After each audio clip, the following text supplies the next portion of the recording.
90% компани руу ерөнхийдөө бол яг материалуудаа явуулаад заримаас нь бол бүр хариу ирдэггүй. Тэгэхээр ажлын ярилцлаганд бол их сургууль бэлтгэхгүй, их сургууль туслахгүй гэдгийг бас нөө эцэг эхчүүд хүүхдүүд ойлгох хэрэгтэй одоо энэ. Ажилд орсон чинь чадахгүй бол яана гэж айжсэн нь. Энэ нөгөө импостер синдром гэж байдаг. Хажууд чи эргэн тойронд амар мундаг хүмүүс яваад идэг. Тэнгүүд яана эдрээс би дутагдаад хосогдоод авах үү гэдэг ч юм уу.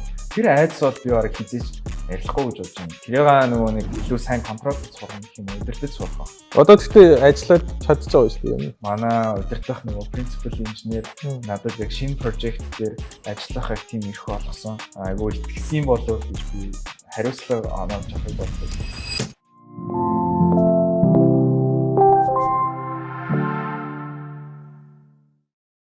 За сайн байцгаана уу? За ингээд манай Pinecast дээр маань дараагийн дугаар эхэлж байна. Тэгээд энэ удаагийн дугаарт маань Эрхмээтэй уулзахаар ингээд ирсэн байна. Тэгээд Эрхмээ чи өөрийгөө биднэрт нэг товч танилцуулаач. За сайн байна уу? Наа Эрхэм Баяр гэдэг Цогтбаатар овогтой би Монгол төрж өсч төрсөн. Тэгээд саяхан Seattle University буюу их сургуулийг Computer Science мэргэжлэр төгссөн. Одоогоор Вашингтон мужид байрладаг Adaptiva гэдэг компанид яг front-end software engineer-ээр ажиллаж байгаа. За тэгээд тавчхандаа би ер нь бол технологи туртай, тэгээд ер нь бол шин зүйл сурах туртай хүн байгаа. Тэгээд бас подкастт урьж оролцуулсан бас баярлалаа гэж хэлмээр байна. За чамч гэсэн баярлалаа ирж бидэртэй ярилцж байгаа. Тэгээд юу бүр сториг анханасаа эхлээд нөө технологи туртай гэдэг багтаа чи ер нь хаана төрсөн? За яг төрсөн нутаг гэвэл би яг Дорногов аймагт яг замын үдтүүл яг анх төрж исэн. Гэтэ тэнд бол би яг өсөөгүй. Бүр бага анхтаа 2 настайдаа хотод очиод тэгээд ер нь бол Улаанбаатарт яг өсөж таринсан. За яг өссөн нөгөө нэг дүүрэг гэх юм бэ 19 дугаар бол улсын сургууль юм уу? 19-т би сургуульд явдаг байсан. Бага дунд сургуульд болохоор Плано гэдэг Жокод гэдэг орсон. Яг 8 дугаар 9 дугаар анги хүртэл ер нь сураад тэгээд ахлах сургуулаа болохоор шинэ үе гэдэг англи хэл математикаар гүнзгийс тийм хувийн сургууль. Шинэ үе ч нөгөө шинэ байшинтай тий одоо Continental гэдэг нэг бодлоо хэмжүүд байдаг. Тэгвэл дандаа л хувийн сургуулиар явсан юм шүү дээ. Аав ээж ч ер нь юу гэдэг вэ? За манай ээж болохоор улсын байгууллагт одоо гайлд ажилладаг. Ахлах байцаагч хийж байгаа одоо. Аав маань болохоор яг хувийн ерөнхийдөө бизнес хийдэг, логистик тээврээр. Чи ер нь гайгүй онц сурдаг байсан уу? За би бол тийм амар нөгөө онц сурдаг бол байгаагүй гэх юм уу. Гэтэ нөгөө нэг муу сурдаг бол биш. Дундаж тийм сайн яг зүгээр хийх юм аа л хийчдэг. Тийм. Таамондоо бол бүр тийм айхтар сайн бол байгаагүй гэдэг. Дуртай байсан. Тийм юмаа бол хийчдэг гэсэн. Science төрлийн хичээлүүдтэй ер нь дуртай. Тийм. Тэг хизэнээс энэ нөгөө технологи гэж дуртай болчих тоглолдог байсан уу? Технологи за програмчлал гэхээсээ илүү би нөгөө компьютертай айгу ойрхон өссөн гэх юм уу. Би эмээ өвөө дээрээ их ойрхон өссөн. Тэгээд манай эмээ өвөө юм Pentium 4 байдаг байсан. Тэгээд ер нь ингээд компьютертай яг анх яг тэр компьютертайг харилцаж үзээд айгу сониуч тэгээд бүх юмыг ингээ оролдож үзээ сеттингсээр яад ингээд нүдийн айгу тэгж оролддог байсан. Тэгээд компьютер бас ер нь тоглоом их тоглодог байсан. Тийм. Тэгэл ер нь дуртай болцсон үү? Тийм ер нь бол тоглоомтой их ойрхон байсан болохоор видео тоглоом их тоглодог. Тэгээд ер нь бол яг анх тэгж технологитой илүү ойрцсон гэх юм уу. Тийм. Тэгэл ер нь гэхдээ одоо тэгэл за яг хуу шинэ үед сурж байхдаа яг Америк явна гэж боддог байсан уу? Ер нь яагаад Америк шууд явъя энэ гэж бодсон? За яг хуу тэр үед би бол яг бусад хүмүүс чинь ингэдэм л шүү дээ. Одоо яг их сургуульд сурхаас өмнө одоо тий бүр 10 дугаар ангиас жишээлбэл ингээ SAT ч юм уу TOEFL оноо монодо бэлдээд айгүй нөгөө нэг ийм плантай төлөвлөгөөтэй явдаг бол би бол яг нэг төгсөх 11-ийнхаа яг 100-аас л гинт ингээд нэг тийм шийдвэр гаргасан. Тэгээд манай ээж яг хуу ийм коллеж чи IELTS оноо өгөхгүйд үзэх үү гэд санал болгосон. Тэгээ яг хуу би юу ч гэсэн тэгээд оролдоод үзье гэж бодоод тэр үед бас нөгөө яэш мэштэй давхар бэлтжижсэн учраас цаг айгуу давч байсан. Тэгээ яг нэг 3-7 хоног бэлтэл яг анх IELTS өгөөд тэгээ яг нэг passing score байсан болохоор яг анх 6.5 аваад тэгээ ерөнхийдөө нөгөө энэчээ ирэхэд ерөнхий босгоо бол юу гэдэг нэртэй коллеж байсан юм бэ тэр чинь? За би яг анх болохоор Seattle-ийн нөгөө Seattle Central гэх community college-ийг ирсэн. Тэгээд ерөнхийдөө нөгөө associate degree-гээ science хүртэл өгсөн. Тийм. Тухайн үед бол би яг мэрэгчлээ бол яг бүрэн сонгоогүй байсан. Гэхдээ яг чиглэл нь болохоор яг engineering бол явна гэсэн бодолтой байсан. Гэхдээ мэрэгчлээ бол хараахан шийдэггүй л байсан юм шүү дээ. Яг тэр үед бол 2 дугаар курс хүртлээ бол яг бүрэн шийдэггүй байсан. Тэгээ коллеждээ сурж байхдаа л ер нь computer science-аар явъя гэдэг шийдвэр гарсан гэсэн үг. Тийм. Яг анх одоо жишээлбэл програм хангамж яг одоо программын хөгжүүлэлт би ерөнхийдөө бол их амар сайн мэддэггүй байсан. Яг 10 жил нөгөө нэг та тэр юу үзчихсэн нөгөө The Social Network гэх кино байдаг шүү дээ. Mark Zuckerberg нөгөө Facebook компани байгуулдаг.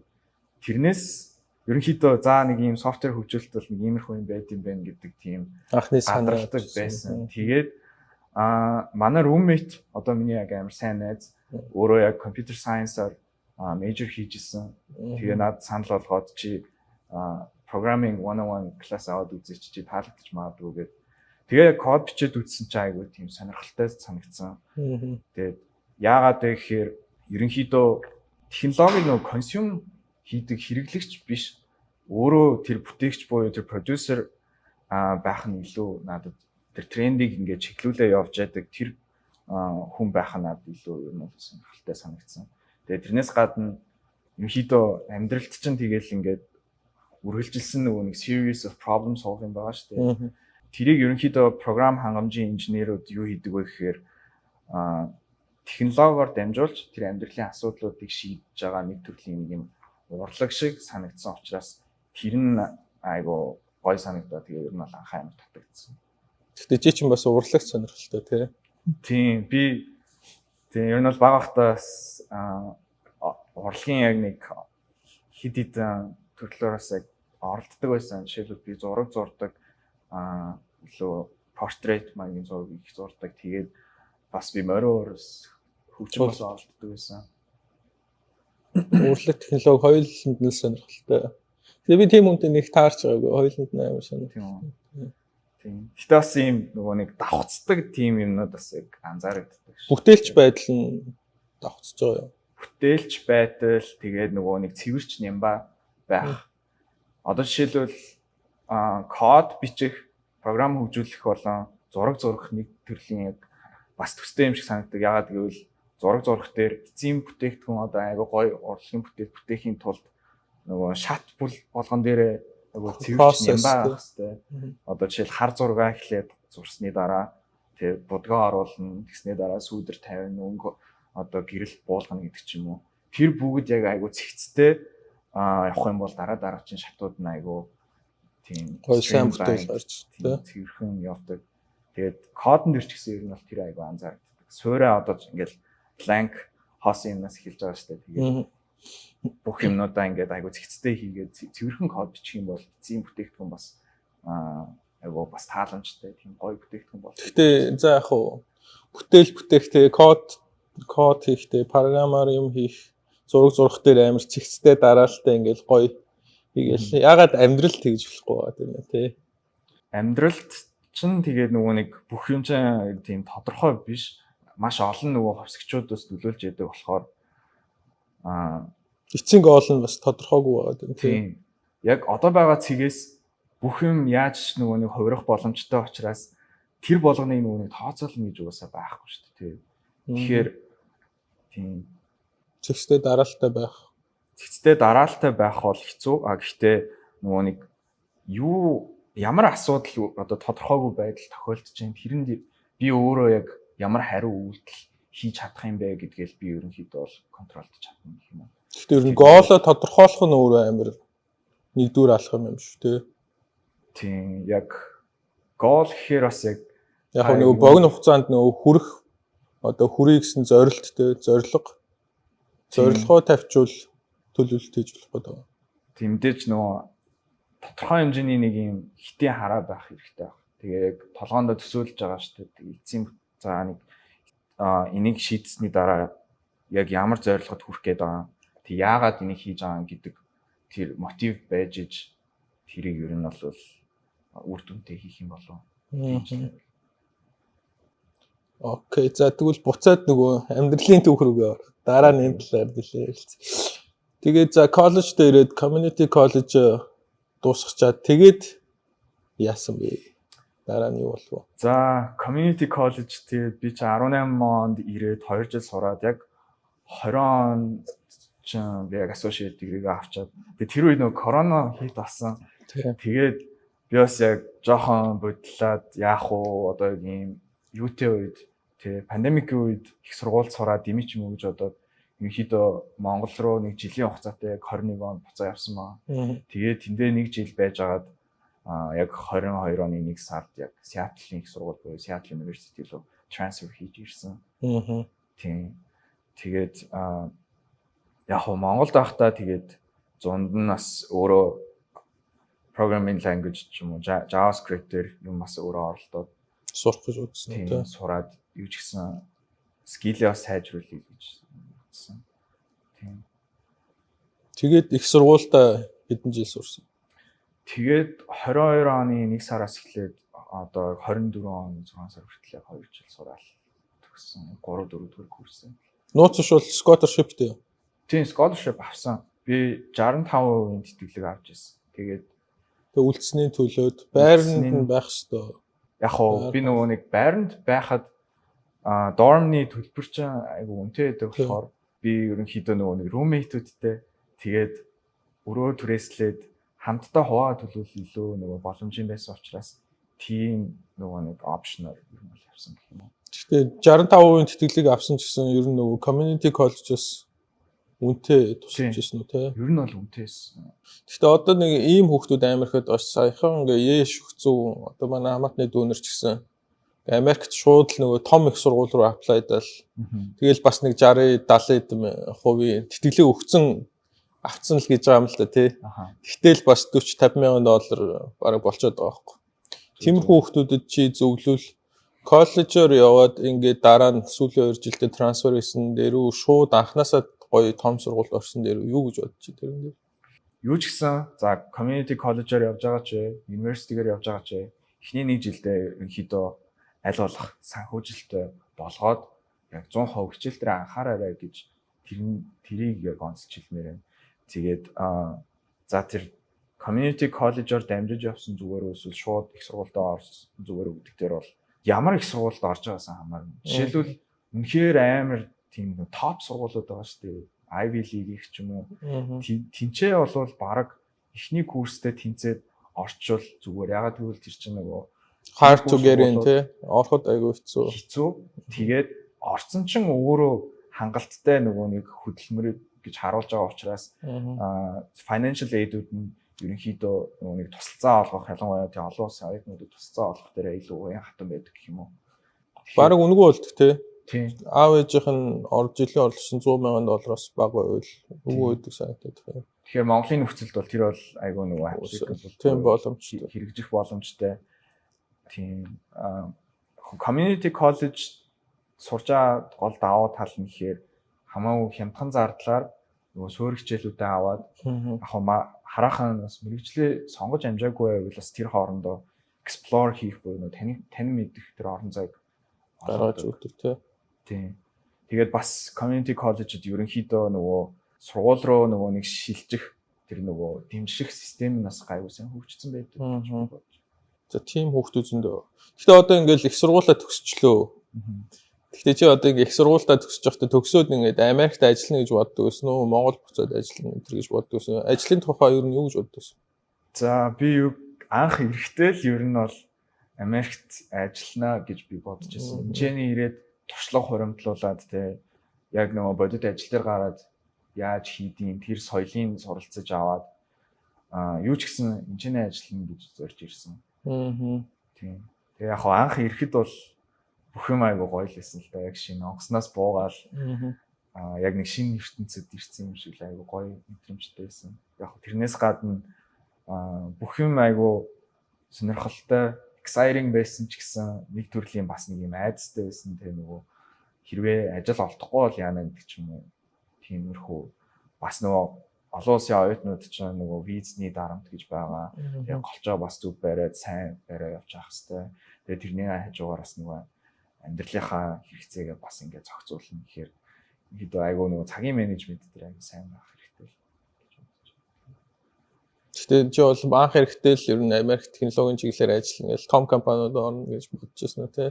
Бүр яг тодорхой шийдэггүйсэн. Гэхдээ яг тийм ерөнхий чиглэлтэй за юу ч гэсэн нэг Америк гоё байгууллагад ороод ер нь чадварлаг болъё гэж би зорж байсан. Гэхдээ аав ээж чинь ер нь юу гэж бодоод ер нь чам сургуулийн төлбөрөөр шин төлсөн юм бэ? За ярилцчихсэн үү? Мэдээж ярилцлах байх уу? Яг 10 жилээ төгсөхөд яг аав ээжтэй яг суугаад яг яриад за чи яг юу хиймээр байгаа тэгээ манай гэр бүлийн соёл болохоор нэг тийм хатуу биш нөгөө нэг нээлттэй чи яг бодож байгаа өөрөө хүсэж байгаа юм яг хийх тэгээд үнэхээр чи яг хиймээр байгаа бол оролдоод үз гэдэг тийм одоо юутай гэх юм уу? Тэгвэл тэгээд дэмжиж явъя л гэсэн юм шүү дээ. Тийм тэгээд юу ч гэсэн би инженерээр сурмаар байна. Тухайн үед би барилгын инженер юм архитектор болно гэж бодож байсан. Зургаа нэг сайенс дэмжиж үлдээд. Тийм. Тэгээ яг аав дэмжиж за юу ч гэсэн явуулаад үзьгээд. Хойдоо тэгэл бүгдээрээ л яг айцтай л байсан л да. Яг би бол яг виз гараад эхэлсэн чинь яг нөгөө нэг тэр айц нь яг гинт ингээд орж ирсэн. Яг хөөе юу вэ? Одоо ч би явах гээд байгаа юм. Виз гарах хүртэл бол нэг сервис баг бодоагүй зүгээр оролдоод үзээ. Гайг баха зүгээр явж лээ. Урдах юмудаа хийж лээ гэж бодоо явж исэн. Яас нөгөө виз гарахад бас ингээд шууд гарчаагүй. Би яг эхний удаа яг бүх юмнуудаа яг жин таан бүрдүүлээд визэнд орсон чинь режектлчихдээ. Тэгээд жоохон сэтгэлээр унаад харингуутлаа би шууд Америкийн элчин рүү захиа бичсэн. Тэгээд би одоо Монголд байсан бүх сургуулиудаар режектлээд яг Америк явна гэсэн төлөвлөгөөтэй байсан. Тэгээд миний ингээд ирэх жил 2 жилийн төлөвлөгөө ингээд нурчглаа. Тэгээд надаа ингээд яагаад одоо режектлсэн энэ шалтгааныг тайлбарлаад өгөөч гэж захиа бичсэн чинь маргааш өглөө надаа яг Америкийн элчингээс эмбэсигээс холбогдоод эрхэм баяр мөнөө чи маргааш хүрээд ирээч гэдэг. Тэгээд дахиж интервью дээр тэгээ яг визаг авч ирсэн. Бас азтай байсан тийм. Тийм байх. Тэгтээ ч бас нэлээ өөрөө бас оролцсон л шүү дээ. Захиа махаа авч. Ихэнх хүүхдүүд ч уйлал л дээ юм болох гэдэг. За одоо нөгөө интервьюний юм руу оръё тий. За ингээд коллежид сураад цагийн ажил хийж байгаа төгсчлөө. За тэгээд ажил хэр удаан хайваа. Их сургуулаа төгсөөд бол тэр нь бол айгүй баяртай байсан. Нэг бодлын юмны ард гараад айгүй амжилттай байсан ч гэсэн яг нөгөө ажил олдохгүй бол яана гэдэг айдас маань илүү нөгөө нэг томорж эхэлж исэн юм уу. Тэгээд тэрнээс гадна би нөгөө нэг ихэнх оюутнууд ялангуяа технологид орох гэж байгаа хүмүүс бол 3 дугаар курстэй 2 дугаар курсээс эхлээд internship буюу дадлагын ажлуудаа аль болох 2 юм уу 3-ыг ядаж хийцэн байдаг. Тэгээд би apply-даад ерөнхийдөө бол internship олж чадаагүй байсан учраас бас ерөнхийдөө их айдастай байсан. Тийм. Тэгээд жоохон паниктдаг байсан. Би шүн яг унтахад бас жоохон хэцүү. Тэгээд орой бас гарч ингэ жоохон өөрөө тайвшруулж бид гэж нэг халахдаг байсан. Тийм ер нь нэг хэсэг ажил apply-даад тэгээд яг өөрөө яг үзээд ер нь бол би нэг хитэн байгууллагаар apply хийсэн. 90 гаруй компани руу ерөнхийдөө бол яг материалуудаа явуулаад тэгээд олон бас тийм rejection сонсон. Заримаас нь бол бүр хариу ирдэггүй.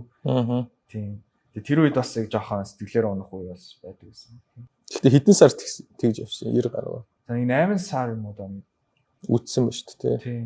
Ганцаараа. Тийм ганцаараа үзэл яг нөгөө цагийнхаач ажиллаа хийж исэн тэрнээс гадар нөгөө нэг өөрөө бас нэг прожектууд хийгээд internship байхгүй учраас CV дээрээ, resume дээрээ нөгөө нэг төслүүд илүү бичих надад тийм опшн байсан учраас тэрэн дээрээ илүү анхаарад тэгээд ер нь бол тэгж нэг өөрөө явж үзсэн. Тэгээ тэгж яах чинь одоо чамайг Америкт их сургууль төгссөн юм байна энэ төр гэдэг яг differentiation те их сургууль төгссөн эсвэл коллежд байсан энэ төр гэдэг ялгаа гарч ирсэн үү? Яг одоо бодоод тахнаа нэг юу яадгүй юм шиг үлээ. Үнэхээр нөгөө нэг Ivy League-ийн нөгөө нэг бүр том prestige сургууль биш л болвол тэд нар нэг тоож харахгүй. Тэ яг одоо жишээлбэл та бол сайн хийж байгаа хэн интервью авч ирсэн нөгөө талд нь сууж ирсэн юм болохоор нэг 30 минутын дотор резюме ороод ирдэг тэрийг харлаа. За ийм 30 минут ч шүү дээ 10 секунд л хар. Тийм газ хараад за ийм бэ гэл тэр хүний сургуулийг барыг бодохч зав байдгүй юм шиг үлээ тийм. Тэгэхээр би бол амар тийм нөлөөлтгөл гэж бодож байна. Тэгэхээр 8 сар ямар ч гэсэн өөрөө үзээд. Тэгээ хоёулаа чинь нөгөө нэг уулзж ярих чинь өмнө нь бас нэг уулзж ярьчихтэй. Их сургууль орохоос өмнө. Тийм. 3 дугаар курсынхаа зунд нь би тийм Seattle-ийн монголчуудын групп дээр юм mentorship нэг уулзалт болж байгаа гэх тэгээд за юу ч гэсэн schedule хийгээд үзье гэд анхаа тэр үед яг тантай танилцчихсан. Тэгээд яг тухайн үед та надад зөвлөгөө өгчээсэн л да. Чи PineCon яа гэд. Тэгээ тэр үедээ би нөгөө юмыг нөгөө нэг за дуустал нь хийгээд үзье. Их сургуулаа юу ч гэсэн дуусгаад өөрийнхөө замаар яваад үзье гэдгийг нэг эцсийг хармаар байсан болохоор ерөнхийдөө яг сургууль дээр илүү анхаарсан гэх юм. Ажил хайлаа боцсон шиг байсангүй нэлээ хэцүү. Тэгээд 8 сар хайгаад ер нь буцъя гэж бодож ирсэн үү?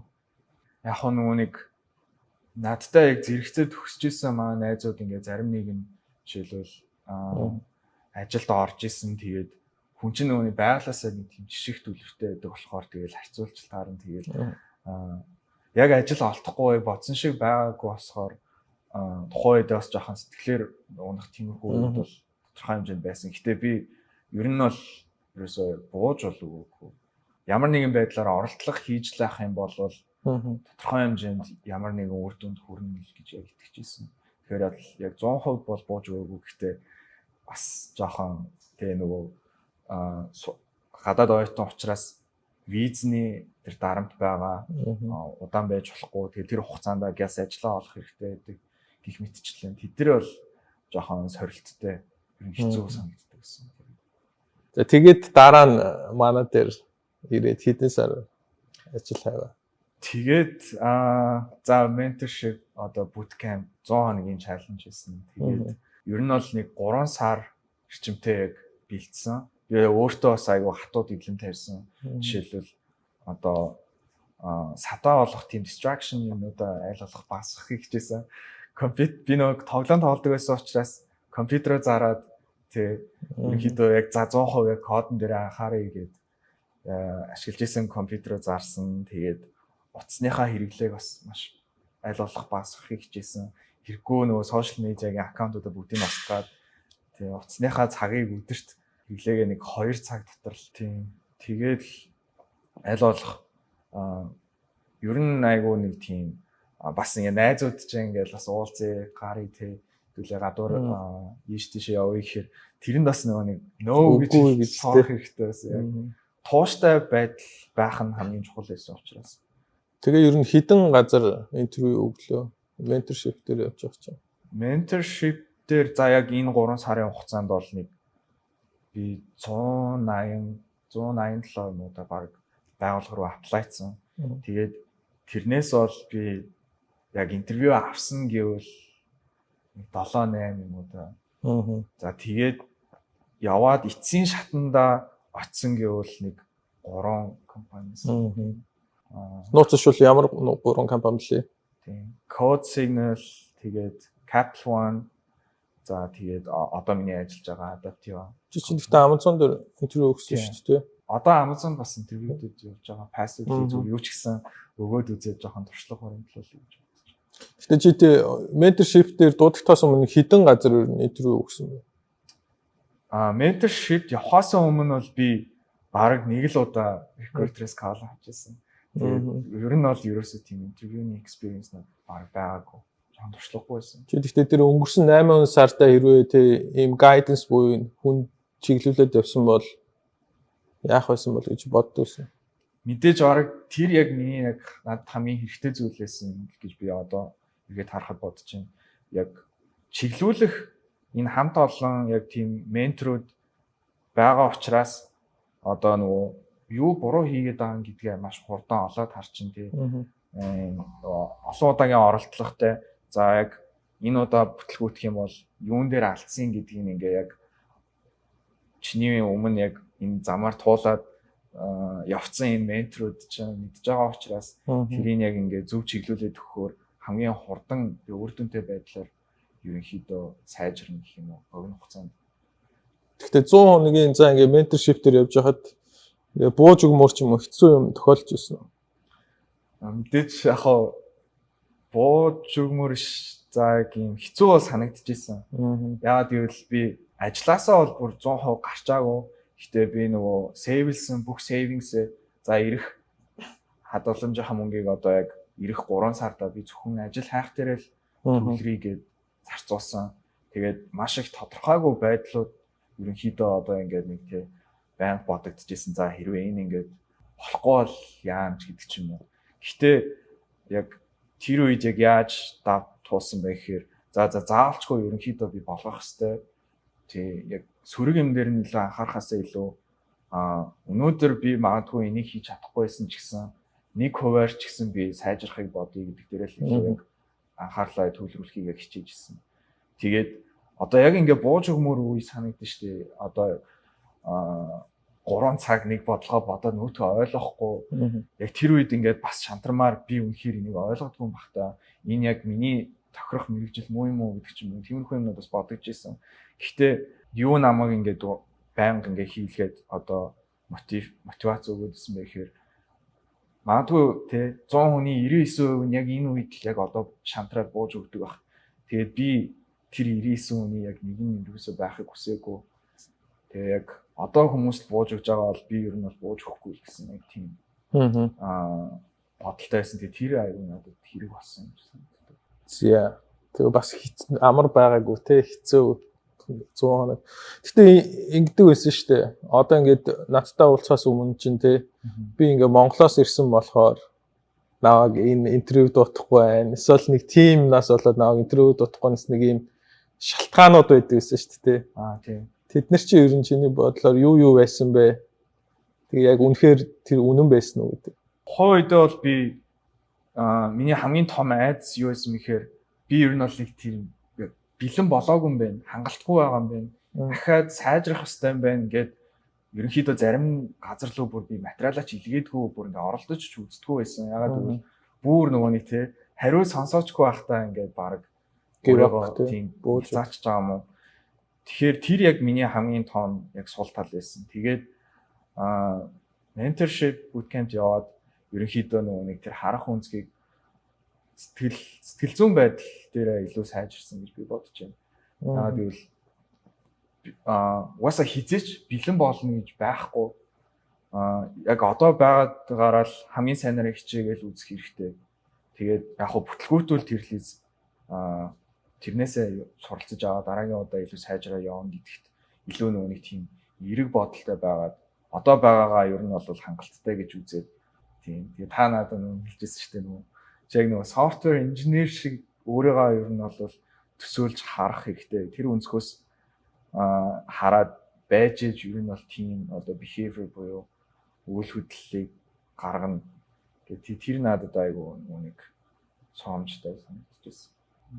Гэхдээ одоо ингэж боддоо шүү дээ. Одоо ингээл дөнгөж төгссөн хүмүүс би одоо интернетээ дадлага хийгээгүй ямар ч туршлагагүй болохоор намайг авахгүй байна гэдэг нэг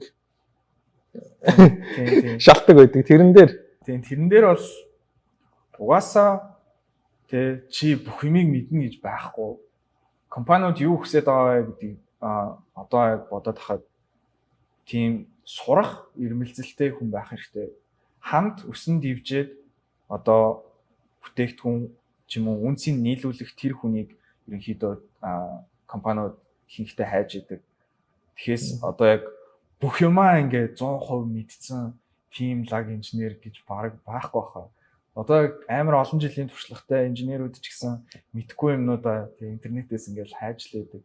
Гэхдээ тэдний нөгөө нэг ганц ялгаа нь хэр юуг яаж хайхаа мэддэг. Тэгээд мэдгүй юм тохиолдох юм бол багийнхантайгаа айгу өөрийгөө зөв тодорхой байдлаар ингээд ойлгуулж чаддаг харилцааны чадвар өндөртэй юм шиг санагдсан. За туршлага Тийм. гүү гэдэг өөрийгөө хоошоо тавьдаг нэг хүмүүс байна тий. За тэр бол нэг асуудал биш. Ямар ч байсан хийж болох юм. Дараа нөгөө миний визний асуудлаас болоод наа гэдэр ирсэн. Интервью дуутахгүй гэдэг шалтгаан гэдэг тий. Тийм. Яг ямар компаниас л хамаарах л та. Угаасаа яг үгүй бид нэр спорт хийхгүй, тэгээ спонсор хийхгүй гэсэн байгууллагууд бол ер нь бол яг визний тал дээр бол жоохон хэцүү. Аль болох тийм том компаниуд руу аплайдвал тэдний нөгөө нэг угаасаа айгүй том тэгээ олон улсын тийм хүмүүсийг спортлцсан тийм экосистем үүссэн байдаг болохоор ерөнхийдөө тийм газар руу аплайдвал бас би зүгээр гэж бодож байна. Илүү амар тий. Боломж бол байгаа нөө огт боломжгүй бол биш шүү дээ тий. Огт боломжгүй байна гэж бол байхгүй. Аль болох тэр гадаад тайлантыг аваад тэгвэл нөө залуу хүмүүс чинь тий одоо дөнгөж төгсөж байгаа ч зөө заац оюутны визтэй болохоор л одоо интервью дуутахгүй байна дөө гэж give up хийгээд байгаа хүмүүс байвал тий. Тэр бол боломжтой юм байна. За хэлний асуудал дээр бас өөрийгөө хоошид байдаг хүмүүсүүд тий. За яг хоо англи хэл дээр англиар ярьдаг ч гэсэн тий. Тийм ярьдаг ч гэсэн тэр хүмүүс зүгээр олон удаа давтах хэрэгтэй л гэж би бодож байна. Өөрийгөө ядаж 2-3 минутанд танилцуулж чаддаг ах хэрэгтэй. Рекрутер залгаад тий. За сайн байна уу чи өөрийгөө богинохон танилцуулаач, өөрийнхөө түүхийг хуваалцаач гэхэд нэг төгдрөлгүй тий нэг өөрийгөө танилцуулдаг болохын тулд одоо маш олон удаа хүний урд гарч тэгээ англиар тий awkward ч гэсэн хамаагүй тэгээд тэрийг давтаад тэр awkward байдлаасаа салах хэрэгтэй. Энэ угаасаа тийм амархан зүйл бол биш. Гэтэ тэгэл яг awkward байна, эвгүй байна гэж зарим нэг хүмүүс магадгүй би энэ надад тохирохгүй, би чадахгүй байх шиг байна гэж бодож иж магадгүй. Гэтэ энэ нөгөө нэг эвгүй байх чи яг энгийн үзэгдэл. Их сургуульд яг за хинхтэй ер нь бол их онлайн юмнууд л орж байгаа. Яг тэ ажлын байран дээр гараад жишээлбэл яг яаж багийнхантайгаа харьцах хэрэгтэй юм ч юм уу тэр талаар бол нэг бараг бол хичээлүүд орохгүй гэхдээ магадгүй тэр сургуулиас хамаарч байгаа хөвөр танад бол орохгүй л манад яг хуу тийм бүр яг тийм software engineering хичээл бол байгаагүй гэхдээ яг төслүүд хийлгүүлээд яг онл дээрээ илүү суурилдаг байсан. Тэр ажлын ярилцлаганд бол их сургууль бэлтгэхгүй, их сургууль туслахгүй гэдгийг бас нөө эцэг эхчүүд хүүхдүүд ойлгох хэрэгтэй одоо юм л да. Тэр нөгөө тэгж тусалдаг газар биш. Career consulting гэдэг үг нь байд юм л шүү дээ ихэнх сургууль. Чи очиж уулзч байсан уу? Тийм уулзч байсан. Ер нь бол резюмегээ очиод үзүүлнэ. Тэгээд яг нэг анзаарсан юм ихээр тэр нөгөө consulting буюу зөвлөгөө өгж байгаа хүн маань суурь тийм тех суурьтай хүн байгаагүй. Яг finance бизнес талын хүн байсан учраас миний резюмег хараад за ерөнхийдөө болж байна гэд яг тийм оновчтой зөвлөгөөг бол бас өгч чадахгүй байх шиг. Гэхдээ тэр резюмегээр аплайдаад 8 сар үзсэн шүү дээ. Тэгээд үр дүн гарахгүй байгаа юм тий. Гэхдээ яг их сургууль харин хэлэх гээд байгаа нэг их сургуулиуд тэр тий манай одоо эцэг эхчүүд хүүхдүүдтэй ингээл өндөр төлбөр төлөөл гадагшаад Америк сургуульд явуулаад тэгээл тэд нар ингээл ажилд аваачаал хөтөлж аваачаал оруулт юм шиг бодоод байдаг. Тэр бол бас өрөөсгөл хэдийг ойлгох хэрэгтэй л гэж хэлэх гээд байгаа тий. Бүр ингээд яваад үтцсэн хүн өөрөө хэлээд байдаг. Яг хуу ийм баха яг ялангуяа Америкт бол тэр соёлын ялгаа маш өөр байгаа. Яг зөө сургууль дээр ч гэсэн Монголд бол одоо ингээд багш гараад юм зааж байгаа. Бид нэр тэг хийсэн юм хийх ёстой, сонсох ёстой байдаг бол энд чи proactive буюу идэвхтэй яг оролцоод үзэл бодлоо илэрхийлдэг одоо нэг team соёлтой гэх юм уу. Тэгэхээр тэрнийгээ ч дагуу яг ийм ажилд аплайж хийсэн ч гэсэн чи өөрөө идэвхтэй байгаад санаачлахтай яг бүх юмнуудаа яг хийж явдаг нэг team соёл. Өөрөөс ч л хамаарна шүү. Тэ их сургууль бол хизээш нөө чиний араас хөөе хүү гэж яваад байхгүй гэдгийг ойлгох хэрэгтэй л дээ. Тийм ер нь бол чамааг бол чамаас өөр хүн бол тэ туслаад аврахгүй чи өөрийгөө л тэ яг аварч чадах ганц хүн учраас тэрийг л сайн бодох хэрэгтэй. Окей. За ингээ менторшиптэй 100 хоног яваад ажилд орлоо. Тэгсэн чи одоо нэг ийм дафт байгаа шүү дээ. Одоо эргэлзээнүүд ч юм уу хүмүүс. Ажилд орсон чинь чадахгүй бол яана гэж айжсэн уу? Хийж. Тэр бол угаасаа одоо ч гэсэн нөгөө нэг тэр алга болдгоо. Тэгээ угаасаа энэ нөгөө импостер синдром гэж яддаг шүү дээ. Хажууд чи эргэн тойронд амар мундаг хүмүүс байгаад идэг. Тэнгүүт яана эдрээс би дутагдаад хосрогдоод авах үедээ гэдэг ч юм уу. Тэр айдас бол би бараг хизээж арилахгүй гэж бодож байна. Гэтэ тэрийг нөгөө нэг илүү сайн контролдод сурна гэх юм уу, удирдах сурах баг. Одоо тэгтээ ажиллаад чадчих байгаа шүү дээ. Хийсэн үүрэг даалгаврыг бол хийж чадж байгаа шүү дээ. Тийм, ерөнхийдөө би яг интервью дээр бас гайгүй систем дизайнаас нөгөө боломжийн өгсөн учраас манай удирдах нөгөө принципал инженер надад яг шинэ прожект дээр ажиллах яг тийм эрх олгосон. Тэгээд яг хөө тэрийг би анзаархад айгүй итгэсэн болов гэж би хариуцлага оноож авахыг бодход. Тэгээд тэр нь бас нэг бодлын даваа талтай. Яагаад гэвэл өөрөө илүү бүтээлч байдлаар хүний ажиллаж исэн кодон дээр биш өөрийнхоороо ер нь бол кодоо бичих тэр олон зайг нь олгодог. Тэгээд аль болох би сэтгэл үлдээх дээр эхний сар дээр харж исэн учраас нямба тэгээд яг цагт нь аль болох ер нь бол таскуудаа хийж дуусгах юм дээр л ер нь анхаарч. Систем дизайныг хаан сурсан. Систем дизайныг яг хоо их сургуультай баг зэрэг суурьтай байсан те. Тэгээд mentorship bootcamp яваад ерөнхийдөө бол яг систем дизайны интервьюгийг яаж өгөх юм бэ? Практик дээр яг яаж явуулт гэдгийг бол яг менторудаас бол яг сайн заалгуулж авсан. Би ч яг анх нөгөө нэг юу жахтаа шууд самбар дээр гараад шийдлээ шууд ярих гад байдаг те. Яг нөгөө гол нь нөгөө ярьцлага авж байгаа хүн чинь яг юуг шийдэх гээд байгаа юм бэ? Тэг яагаад асуугаад байгаа юм гэдэг юмнуудын амар олон асуулт асуух хэрэгтэй гэдэг. Requirement-уудаа тодорхойгүй байдлыг тодорхой болгоод сурах тий. Тийм юмнуудыг ерөөсөө сурдгуу төгсөөд байдаг. Тэрийг сурсан тий. Тийм тэрийг бол сайн ойлгосон. Одоо л ажил дээр явал яг тэрийг ашиглаж байгаа шүү дээ. Тийм ер нь одоо яг шинэ компонент ч юм уу. За би болохоор одоо фронт энд дээр ажилладаг. Тэрний юу гэхээр нөгөө хэрэглэгч яг харьцаж байгаа одоо нүдэнд харагдах тэр платформыг ерөнхийдөө яг имплемент буюу яг хэрэгжүүлж кодыг бичдэг. Тэгээд тэрнээс гадна яг систем дизайны яг нөгөө нэг уулзалтууд дээр оролцоод яг бас ингээд тэрийг хэрэгжүүлээд бас ер нь бол өдөртдөөс хэрэг болж байгаа. Гой туршлага авч байгаа шүү дээ. За ингээд нэлээ яшчлаа тий хоёулаа. Эцэст нь ингээд ер нь Америкт ингээд сураад төгсөө тэгээд одоо ажиллаж байна тий. Явандаа ер нь яа гэж боддог вэ?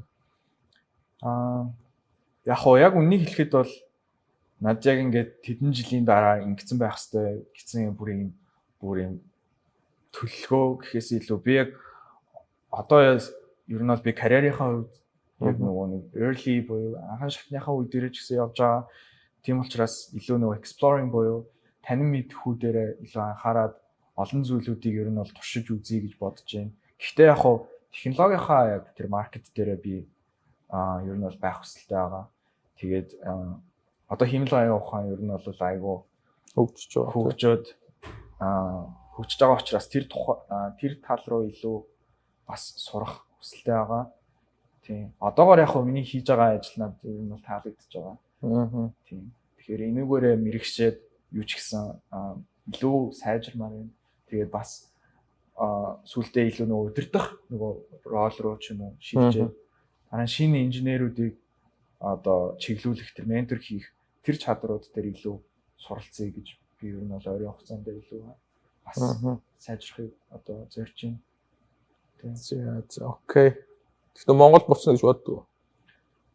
Яг хөө тэгэл буцах л багтаа яг одоогоор бол яг тэр тухай бодож амжаагүй. Тэр тухай яг төлөвлөгөөгүй л байна. Тийм ер нь бол эзэний цагтаа гэж Монголдо бол очино. Монголдо очиод бас тэг үнцнийг нийлүүлнэ гэж би боддог. Тийм. За. Ингээд манай өнөөдрийн дугаар өндөрлж байна. Ингээд төгсгөлд нь хэрвээ чамаас асуугаасаа гэж бодож исэн ч юм уу те хэлмээр байгаа. Энэ байвал манай үзэгч таандаад. За яг надтай адилхан жишээлбэл одоо ингээд CS-ээр төгсөөд те ажлаа олоогүй явж байгаа, хөдөлж явж байгаа хүмүүсээс байж магадгүй. За бүр яг энэ мэрэгчлэр сурах уу гэдгийг дээрээ эргэлзэж байгаа ч гэсэн хүмүүсээс байж магадгүй. Тэгээд тэр хүмүүс яг зөвлөж хэлэхэд те би ч гэсэн одоо яг те тэр үед тэр бодолцсон бас яг те ингэж төөрсөн үе надад тохиолдож исэн. Тэгээд тэр чин бол нөгөө нэг энгийн зүйл шүү. Тэгээд тодорхойгүй байдал бол байнга тохиолдно. Тэгээд мэдээж тэгээд санаа зовмоор ингээд тийм сорилтууд бол байнга тулгарна. Гэхдээ тэр санаа зовж байна гэдэг чинь чи тэр хийж байгаа юмда анхаарал тавьж байна гэсэн үг. Тэгэхээр тэр бол нөгөө нэг төрлийн эерэг сигнал гэх юм уу. Хамгийн чухал нь хизээч бити бууж өгөөрэй. Байнгын тууштай байх юм бол хизээний үед хизээний цагт чамд тэр боломж нь олдно. Гэхдээ боломж олдоход л гол нь өөрөө бариад авахд бэлэн байх хэрэгтэй л гэж би хэлмээр юм да. Баярлалаа. Баярлалаа. Дараа